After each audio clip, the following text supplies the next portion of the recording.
১৭ বছর পর কারামুক্ত সাবেক স্বরাষ্ট্র প্রতিমন্ত্রী লুৎফুজ্জামান বাবর। সাবেক স্বরাষ্ট্র প্রতিমন্ত্রী লুৎফুজ্জামান বাবর ১৭ বছর পর কারাগার থেকে মুক্তি পেয়েছেন।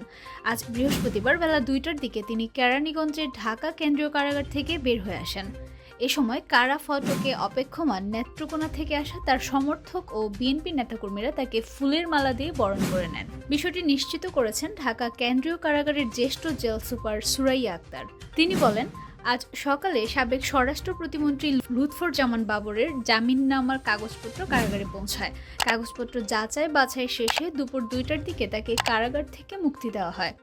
আদালত ও কারাগার সূত্রে জানা গেছে, আজ সকাল ৯টার দিকে লুৎফুজ্জামান বাবরের চট্টগ্রামে ১০ ট্রাক অস্ত্র চোরাচালানের ঘটনায় অস্ত্র আইনে করা মামলায় যাবজ্জীবন সাজা থেকে উচ্চ আদালতে খালাস পাওয়ার চিঠি ঢাকা কেন্দ্রীয় কারাগারে আসে।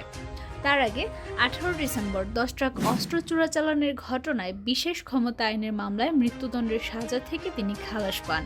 এর আগে গত বছরের ২৩ অক্টোবর দুর্নীতির মামলায় ৮ বছরের দণ্ড থেকে এবং ১ ডিসেম্বর ২১শে আগস্ট গ্রেনেড হামলার মৃত্যুদণ্ড থেকে খালাস পান বাবর।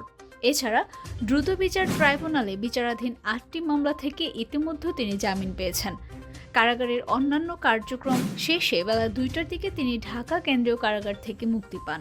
২০০৭ সাল থেকে তিনি কারাগারে ছিলেন। ২০০৪ সালের ১ এপ্রিল চট্টগ্রামের সিইউএফএল ঘাট থেকে ১০ ট্রাক ভর্তি অস্ত্রের চালান জব্দ করা হয়। এ নিয়ে কর্ণফুলী থানায় অস্ত্র আইন ও বিশেষ ক্ষমতা আইনে দুটি মামলা করা হয়। মামলায় ২০১৪ সালের ৩০ জানুয়ারি চট্টগ্রাম মহানগর দায়রা জজ আদালত এবং বিশেষ ট্রাইব্যুনাল ১ রায় দেন।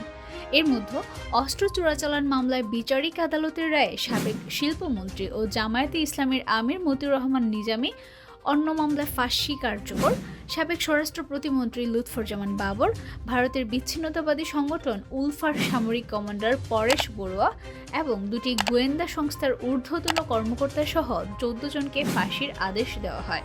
অস্ত্র আইনে করা অন্য মামলায় যাবজ্জীবন কারাদণ্ডাদেশ হয় একই আসামিদের।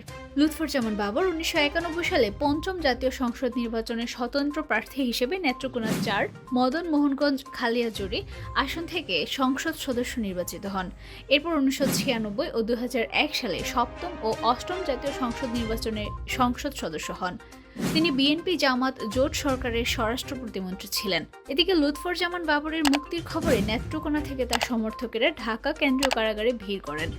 পরে বাবর কারাগার থেকে মুক্তি পেলে তারা ফুল দিয়ে শুভেচ্ছা জানান। নেত্রকোনার খালিয়াজুড়ি উপজেলা বিএনপির যুগ্ম আহ্বায়ক ফুল মিয়া বলেন, দীর্ঘদিন পর আজ আমাদের নেতা বাবরকে মুক্তি দেওয়া হবে, তাই আজ ভোরে নেত্রকোনা থেকে রওনা দিয়ে ঢাকায় এসেছি। তাকে মুক্তি দেওয়া হলে আমরা তাকে বরণ করে নেব। একই উপজেলার মহিলা দলের নেত্রী কল্পনা বেগম বলেন, বাবর সাহেবের মুক্তির জন্য আমরা অধীর আগ্রহে অপেক্ষা করছিলাম। আজ তাকে মুক্তি দেওয়ায় আমরা অনেক খুশি।